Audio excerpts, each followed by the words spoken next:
మోదీ కొత్త మోడ్ అంటే మోదీ నిన్న మంత్రివర్గ సమావేశం జరిగింది, కేంద్ర మంత్రివర్గం. మొన్న 5 రాష్ట్రాల ఎన్నికలు, 5 దేశాల పర్యటన, ఇదంతా అయిన తర్వాత ఇదే మంత్రివర్గ సమావేశం, పూర్తి స్థాయి మంత్రివర్గ సమావేశం జరిగిందట.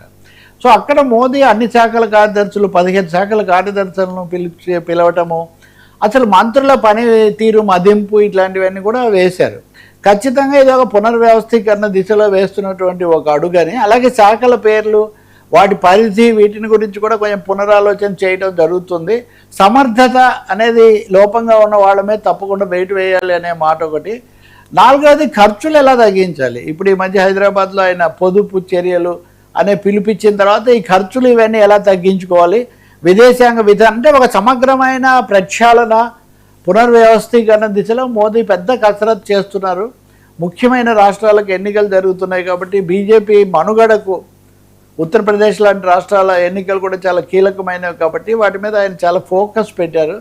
రాష్ట్రాల నుంచి ప్రాతినిధ్యం, ఆ సమయంలోనే తెలంగాణ మంత్రులు కూడా ఎవరిని కొనసాగిస్తారు, ఎవరి శాఖలు మారుస్తారు లాంటి అంశాలు కూడా అక్కడ ఆ చర్చకు వచ్చాయనే మాట చెప్తున్నారు. ఇంకొకటేమో అసలు మోడ్ ఆఫ్ ది మినిస్ట్రీ ఏదో కొంచెం తీరు కూడా మార్చాలి, దీని యొక్క పని విధానము, మనం ఇచ్చే సంకేతాలు కూడా మార్చాలి. మొన్న నార్వేలో ప్రధానమంత్రిని ఆ జర్నలిస్టు హెల్లీ అనే ఆమె గట్టిగా అడగటము, అది అంతర్జాతీయంగా అవ్వటం కూడా ప్రభుత్వం కొంచెం తీవ్రంగా తీసుకుంది. ఇట్లాంటివి ఎలా జరుగుతున్నాయి, ఏం చేయాలి అనే ఆలోచన కూడా చేస్తున్నారని చెప్తున్నారు. నార్వేలో జరిగిన దానికి కంటిన్యూషనే బెంగాల్లో సువేందు అధికారి రాగానే, ఇందాక నమాజ్ గురించి మీకు చెప్పాను, ఆయన అనేక ఉత్తర్వులు ఇస్తున్నాడు. ఇప్పుడు నమాజ్ చేయడం గురించితో పాటు మద్రసాలు అంటే ఉర్దూ వాటిలో తప్పకుండా వందే మాత్రం పాడాలని ఒక ఉత్తర్వు ఇచ్చారట. పాడితే ఏం తప్పులేదు, కానీ దాన్ని ఫోర్స్ దీనికి వచ్చేసరికి మళ్ళీ కోర్టులు ఇవన్నీ వస్తాయి. కానీ ఇంతకంటే ముఖ్యమైన ఉత్తర్వు ఆయన ఒకటి ఇచ్చాడు, ప్రభుత్వ ఉద్యోగులు, పోలీసులు మీడియాతో మాట్లాడకూడదు ఆయన ఒక ఉత్తర్వు ఇచ్చాడు. ఇది చాలా సంచలనమైంది.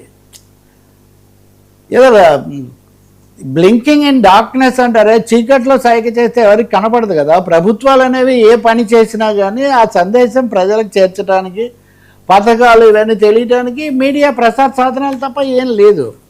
కొన్ని విషయాలు బయటికి పోతున్నాయి, ప్రభుత్వం ఇబ్బందిలో పడుతుంది, లేదా రహస్యాలు కొన్ని బయటికి పోతున్నాయని చెప్పి ఆయన ఒక భారీగా ఉత్తర్వు ఇచ్చేసరికి, మంచి విజయోత్సవంలో ఉన్నారు కదా పైగా, ఇచ్చేసరికి ఇది షాక్ కొట్టింది. పోలీసులు ఉదాహరణకు నేరస్తులను ఎలా పట్టుకున్నాం, ఏంటి జాగ్రత్తలు ఏంటి, మీడియాతో మాట్లాడకుండా ఎలా సంభవం. ఈ దుమారం వచ్చేసరికి ఆయన ఉత్తర్వు వెనక్కు తీసుకున్నాడు, మొత్తం ఉత్తర్వు వెనక్కు తీసేసుకొని ఆయన మామూలు అయ్యాడు. సో ఇది బెంగాల్లో పరిస్థితి. మనము సమీపాన తమిళనాడులో చూస్తే నిన్ననే విజయ్ 20 మంది మంత్రులను తీసుకొని మంత్రివర్గాన్ని మొదటిసారి విస్తరించారు. దీంట్లో యువతను బాగా తీసుకున్నారు. యువతను బాగా తీసుకోవటం అందరినీ ఆకర్షించింది. అదే సమయంలో అన్నాడీఎంకే వాళ్ళు భారీగా బలపరచడం ఆయనకు బాగా దోహదపడినప్పటికీ, అన్నాడీఎంకే వాళ్ళని తీసుకుంటే మేము మీ మద్దతు ఇవ్వము అని కమ్యూనిస్టులు చెప్పడం వల్ల అన్నాడీఎంకే వాళ్ళు ఎవరిని తీసుకోలేదు. పదవులు రాకపోవడం వీళ్ళు ఆశాభంగం చెందారు.